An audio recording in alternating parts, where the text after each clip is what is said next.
खुलुमबाय लोगोफोर, नोंथांमोनखौ बयखौबो गिबियावनो आंनि चेनेलाव बरायग्रोनानै लाबाय। आसा खालामो नोंथांमोना आंनि भिडिअखौ जोबजासिम नायलांगोन आरो सोरबाफोर चेनेलाव गोदानै फैदोंब्ला दासिमबो जुदि आंनि चेनेलखौ साबस्क्राइब खालामाखैब्ला अननानै चेनेलखौ साबस्क्राइब खालामनानै हो, लोगोसे लाइक आरो शेयार खालामना होदो लोगोफोर।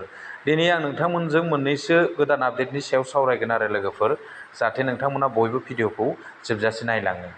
गिबि आपडेटआवनो दङ लोगोफोर, जाय बिथांमोना सुइच भारत मिशनाव बा टयलेटआव एप्लाइ खालामदोंमोन बे डकुमेन्ट्स हरनानै बिथांमोना एप्लाइ खालामहैदोंमोन, बिथांमोननि थाखाय मोनसे मोजां खौरां होननानै बुंनांगोन। जाय बिथांमोना एप्लाइ खालामदोंमोन बिथांमोननिया मानि जिअ' जाखांनायनि उनाव बे जिअ'टेकनि जि लिस्ट, बे लिस्टखौ मानि ओंखारनानै फैबाय आरोना लोगोफोर। दा नोंथांमोना बे जिअ'टेकनि लिस्टखौ नोंथांमोना बोरैहाय चेक खालामनो हायो बेखौ आं नोंथांमोननो फारि फारि दिन्थिलांगोन। नोंथांमोनाबो गाव गावनि मबाइल फनाव बे जिअ'टेक लिस्टखौ मानि नामखौ चेक खालामनानै लाबानो जाबाय। नोंथांमोननि ग्राम पन्सायतआव नोंथांमोननि पिसिडिसिआव बा नोंथांमोननि भिलेजाव बेसेबांजोन मानसिनि नामा बेवहाय सिखारखो, बा नोंथांमोननि गामियाव साबेसे मानसिया बे टयलेटखौ मोननो थांगासिनो दं, नोंथांमोना बेखौ नायलांबाय थाबानो जाबाय आरो फारि फारि चेक खालामनानै लाबानो जाबाय लोगोफोर। गिबियावनो आं नोंथांमोननो क्रोम ब्राउजारखौ अपेन खालामनानै बेवहाय सुइच भारत मिशन SBM.com आव नोंथांमोननो लानानै फैबाय आरोना। बेनि उनाव नोंथांमोना नायलांबाय था, बेनिफ्राय फार्स्टनि जि लिंक नै बेवहाय नोंथांमोना खनसे क्लिक खालामना होबानो जाबाय आरोना लोगोफोर। आं बेवहाय खनसे क्लिक खालामनोसै। बेवहाय क्लिक खालामखांनायनि उनाव दानिया नै लोगोफोर, नोंथांमोनाव पेजआ बेफोरबायदि अपेन जासिगोन। अपेन जाखांनायनि उनाव नोंथांमोना मा खालामनांगोननो, नैबे MR13A नै बेवहाय नोंथांमोना बे अपसनाव क्लिक खालामना होनांगोन आरो आं बेवहाय क्लिक खालामनोसै। क्लिक खालामनाय लोगो लोगोनो आरो नोंथांमोनाव मोनसे पेज अपेन जाबावगोन लोगोफोर।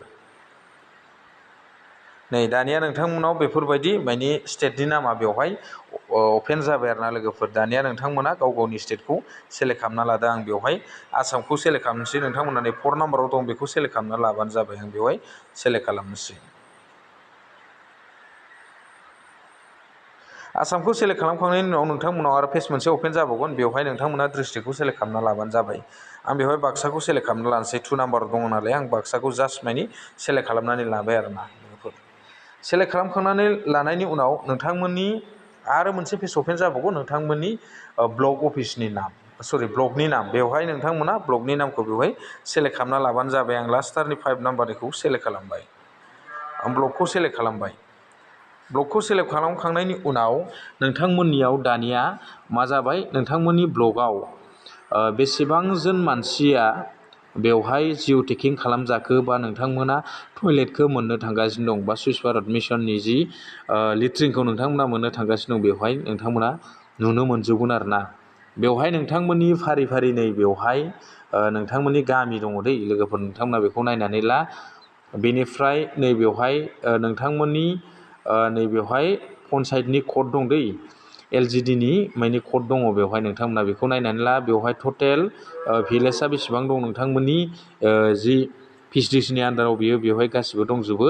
बेनिफ्राय जिअ'टेकिं खालामजानाय आरो नैबेवहाय एप्रुभ आरो रिजेक्ट नैबेवहाय नोंथांमोना नुनो मोनगोन नै लोगोफोर। आं नोंथांमोननो दिन्थिनि नोंथांमोननिया एप्रुभआ बेसेबां जाखो, रिजेक्टआ बेसेबां जाखो, पेन्डिंआ बेसेबां जाखो, बेवहाय नोंथांमोना नैयाव फारि फारि नुजोबगोन आरो नोंथांमोना नायनानै लाबानो जाबाय। बेनिफ्राय नोंथांमोननियाव साबैसे जिअ'टेकिं खालामजाखो, नैबेवहाय जिअ'टेक बेसेबांजोन मानसिना जाखो बेखौ नोंथांमोना नैबेवहाय नुनो मोनगोन आरोना। नोंथांमोना बेफोरबायदि चेक खालामनानै गाव गावनि एरियायाव बेसेबां मानसिया बेसेबां न'खरा बे सुइच भारत मिशनखौ माने मोननो थांगासिनो दङ, टयलेटखौ मोननो थांगासिनो, बेखौ नोंथांमोना चेक खालामनानै लाहैनो हागोन आरोना लोगोफोर। आं बेखिनिखौ नोंथांमोननो दिनै फोरमायखाबाय।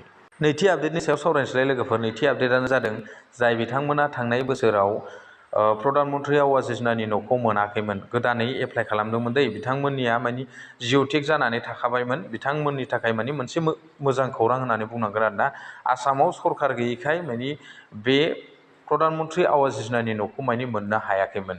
दा आसामाव मैया गोदान सरखार जानाय लोगो लोगोनो दा प्रधान मन्त्रि आवास योजनानि न'खौ मोननो थांगासिनो दं आरोना लोगोफोर।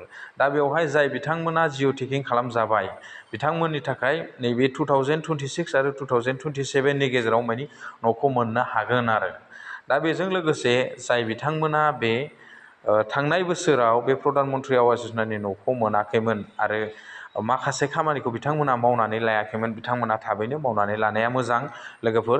बेजों लोगोसे नोंथांमोननि न'खराव जुदि रेशन कार्ड गैयाब्ला नोंथांमोना रेशन कार्डखौ थाबैनो बानायनानै लाखा। आरो बेजों लोगोसे नोंथांमोनहा जुदि आधार कार्डजों बेंक एकाउन्टजों लिंक गैयाबा बेखौ लिंक खालामनानै ला। आरो बेजों लोगोसे नोंथांमोननाव जब कार्डजों आधार कार्डजों लिंक गैयाबा नोंथांमोना बेखौबो खालामनानै लाखा। आरो नङाब्ला नोंथांमोना नैबे प्रधान मन्त्रि आवास योजनानि जि न' मोननाय लोगो लोगोनो बा फैसा सोनाय लोगो लोगोनो नोंथांमोननि एकाउन्टआव हाबहैनाय नङा।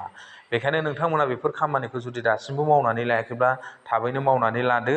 नोंथांमोना प्रधान मन्त्रि आवास योजनानि जि न' बे न'खौ मानि मोननो थांगासिनो दं। आरो आसामाव दा गोदान सरखार जानाय लोगो लोगोनो नोंथांमोना बेफोरनि जेसेबां थाबथानानै थानाय जि फैसा बा आसनि, बे आसनिनि स्किमनि जि फैसाफोरखौ नोंथांमोना मोननो थांगासिनो दं आरो होननानै आं सानो आरो लोगोफोर।